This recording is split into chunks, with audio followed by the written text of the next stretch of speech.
کیا امام حنیفہ رحمۃ اللہ علیہ کی نماز نہیں ہوتی تھی؟ کیا فلاں تابعی کی نماز نہیں ہوتی تھی؟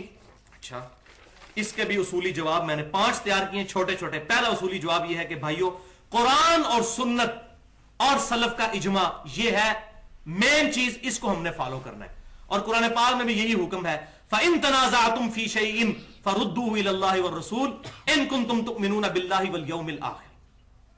اگر تم یوم آخرت پر اور اللہ پر ایمان رکھتے ہو تو جب بھی جھگڑا ہو اللہ اور اس کے رسول صلی اللہ علیہ وسلم سے فیصلہ کرو. اور آج یعنی کتاب و سنت ایز این انسٹیٹیوشن اللہ اور اس کے رسول ہم میں موجود ہیں، ایز این انسٹیٹیوشن یعنی کتاب و سنت. دوسرا جواب، خود ہمارے ائمہ کرام نے، امام ابو حنیفہ رحمۃ اللہ علیہ، امام شافعی، امام مالک، امام احمد بن حنبل، امام جعفر الصادق، تمام ائمہ نے فرمایا کہ ہماری کوئی بات بھی صحیح حدیث سے، ایون صحابی کے قول سے بھی ٹکرا جائے اس کو چھوڑ دو. لہذا ہم اماموں کو بھی مانتے ہیں، اماموں کی بھی مانتے ہیں. ہمیں پتا چلا کہ امام حنیفہ رحمۃ اللہ علیہ کی طرف منسوب یہ بات، اب اس کی بھی کوئی سند نہیں ہے کیونکہ امام شافعی کی کتاب بھی ہے، امام احمد بن حنبل کی کتاب بھی دنیا میں ہے، امام مالک کی کتاب بھی موجود ہے، امام حنیفہ کی اپنی کتاب کوئی موجود نہیں، ورنہ ہم دیکھتے تو اس پہ بل انڈائریکٹلی جو پتا چلتا ہے. تو ہم نے انہی کی بات پر، امام حنیفہ رحمۃ اللہ علیہ کی بات پر عمل کیا کہ ہمیں اتنی صحیح حدیث ملی، ہم نے ان کا قول چھوڑ دیا اگر ہے کہیں پر. اور خود ہمارے حنفی بھائیوں نے بھی چھوڑا ہوا ہے. یہ جواب نمبر ہے 4. 3 مسئلے خود احناف نے چھوڑ دیے امام حنیفہ رحمۃ اللہ علیہ کے. نمبر 1، اور یہ مسئلے کہاں ہیں؟ فتاوی المگیریہ میں، در مختار میں، اور الموطا امام محمد میں، جو امام ابو حنیفہ کے شاگرد تھے، کہ امام حنیفہ رحمۃ اللہ علیہ مدینے کو حرم نہیں مانتے تھے، لیکن الحمدللہ آج تمام احناف مدینے کو حرم مانتے ہیں. بخاری اور مسلم میں 50 حدیثیں ہیں فضائل مدینہ پہ اور اس کے حرم ہونے پر.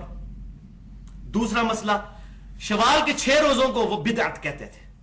اور یہ خالی امام حنیفہ نہیں ہے، امام مالک بھی الموطا امام مالک میں لکھتے ہیں کہ میں نے اہل مدینہ میں سے کسی کو یہ روزے رکھتے ہوئے نہیں دیکھا. اب ان سے بھی بات چھپی رہ گئی. حالانکہ بخاری شریف کو چھوڑ کر باقی 5 کتابیں کتب 6 کی، صحیح مسلم، سنن ابی داؤد، ترمذی، نسائی، ابن ماجہ میں حدیث ہے جس نے رمضان کے بعد شوال کے 6 روزے رکھے گویا کہ اس نے پورے سال کے روزے، پوری زندگی کے روزے رکھے اگر وہ ہمیشہ رکھتا ہے. اور الحمدللہ میں جب بریلوی تھا اس وقت بھی رکھتا تھا، سارے بریلوی رکھتے ہیں شوال کے 6 روزے. تو امام حنیفہ رحمۃ اللہ علیہ کا یہ قول انہوں نے چھوڑ دیا. تیسرا، وہ عقیقے کو بدعت کہتے تھے اور زمانہ جاہلیت کی رسم مانتے تھے، لیکن الحمدللہ بریلوی ہوں، دیوبندی ہوں، اہل حدیث ہوں، آج سب عقیقہ کرتے ہیں. بخاری میں پورا چیپٹر کتاب العقیقہ کے بارے میں، جامع ترمذی میں، سنن ابی داؤد میں میں نے ڈیٹیل کے ساتھ قربانی والے لیکچر میں بتایا. اور 5واں اصولی جواب یہ ہے جو میں بالکل کلیئر کٹ کر کہہ دوں آپ سے کہ میں اپنی ذات کے بارے میں یہ کہتا ہوں کہ میں امام حنیفہ رحمۃ اللہ علیہ ہوں یا کوئی بھی بڑا امام ہو، میں اس کی جوتیوں کے خاک کے برابر بھی نہیں ہوں، لیکن ہم کسی بھی بزرگ کو پروفٹ کے درجے پر فائز نہیں کر سکتے. لا ترفعوا اصواتکم فوق صوت النبی. اگر نبی صلی اللہ علیہ وسلم کی آواز سے آواز بلند کرنے پر اعمال اکارت ہو جائیں گے سیدنا ابو بکر اور عمر کے، کیونکہ بخاری میں یہ آیت ان کے بارے میں نازل ہوئی تھی. حضور سے بدتمیزی نہیں کی، آپس میں لڑ پڑے تھے حضور کی موجودگی میں صلی اللہ علیہ وسلم، اور آوازیں بلند ہو گئی. اللہ نے فرمایا آواز بلند کی اعمال اکارت ہو جائیں گے اور تمہیں خبر بھی نہیں ہوگی، یعنی توبہ کی بھی توفیق نہیں ملے گی. خبر ہی نہیں ہوگی تو توبہ کیسے ہوگی؟ تو جو بندہ حضور صلی اللہ علیہ وسلم کے فرمان کے مقابلے پر کہے کہ ہمارے فلاں بزرگ نے، ہمارے فلاں امام نے کہہ دیا، تو ہم یہی تو پھر رونا روتے ہیں. ہم کیوں اپنے آپ کو کہتے ہیں ہم محمدی ہیں؟ جب یہ لوگ اپنے آپ کو حنفی، شافعی، مالکی، حنبلی کہیں گے تو ہم اپنے آپ کو محمدی کہیں. ان اماموں نے نہیں کہا. اور یہ میرا چیلنج ہے، قرآن میں، حدیث میں یا کسی امام کے قول میں دکھا دیں ضعیف سند سے بھی کسی امام نے کہا کہ میری تقلید کرو. یہ تو اصل بیماری ہے خود. اور یہ بھی یاد رکھیں کہ امام شافعی، امام احمد بن حنبل اور امام مالک یہ رفع الیدین کرتے تھے. اگر کوئی کہنا میں اس لیے رفع الیدین کرتا ہوں کہ یہ امام کرتے تھے، تو اس کا رفع الیدین بھی 0 سے ضرب. جب تک اپنی نسبت کو امام کائنات صلی اللہ علیہ وسلم سے مضبوط نہیں کرے گا. ہمیں شافعیوں کی نماز بھی کوئی نہیں چاہیے جب تک وہ یہ نہیں کہتے کہ میں نبی صلی اللہ علیہ وسلم کی وجہ سے یہ نماز پڑھتا ہوں.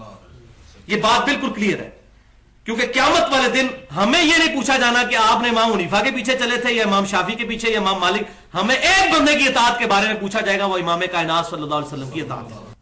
اور نبی صلی اللہ علیہ وسلم کی صحیح بخاری میں انٹرنیشنل نمبرنگ کے مطابق 7281 نمبر حدیث ہے، محمد فرق بین الناس. محمد صلی اللہ علیہ وسلم لوگوں میں حق اور باطل کے درمیان فرق ہے. فرق، قرآن بھی الفرقان، نبی صلی اللہ علیہ وسلم بھی الفرقان. الحمدللہ. تو بھائیو 99% محدثین، اور یہ بھی میں احتیاطاً کہہ رہا ہوں، ویسے کہنا چاہیے 99.99% محدثین، تابعین، صحابہ تو 100%، سب کے سب اس طریقے سے نماز پڑھتے ہیں. اب احتیاط کس کے اندر ہے؟ اور خود جن بزرگوں کے نام لیوا ہیں، امام محمد غزالی رحمۃ اللہ علیہ المتوفا 505 ہجری، انہوں نے کیمیائے سعادت میں نماز کا یہی طریقہ لکھا۔